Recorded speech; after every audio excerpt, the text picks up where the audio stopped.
Hallo julle, baie welkom by die heel eerste Mariska se Moegie of the Month.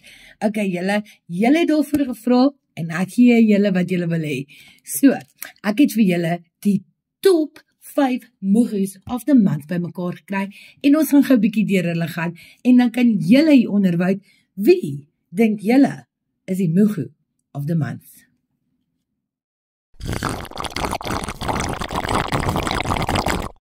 Okay, so ons gaan as jy so sê. Jy weet wat, nee, my ma het altyd gesê, as jy nie iets nice oor iemand kan sê nie, dan moet jy eerder niks sê nie. Maar lyk my nie jou mamma het vir jou dieselfde geleer nie. Of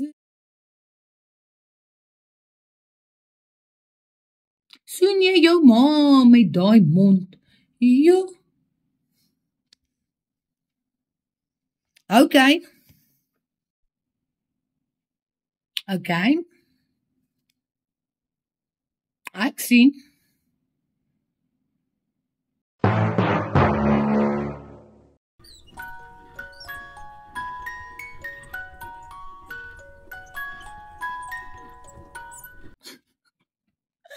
Nee, dit nie. Draai weer. Anyways julle, ek dink julle kry my punt.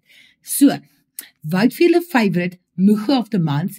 Sê vir my hieronder, hoekom dink julle verdien hulle die award van Mariska's Moegie of the Month?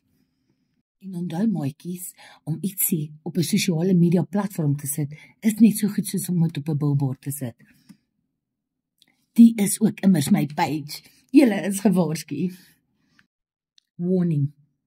Die is Frisky Mariski se blad. Dit is my content, my views en my opinies. En as julle dit nie like nie, is julle welkom om verby te skakel. Anderste, like, share, comment en raak 'n member.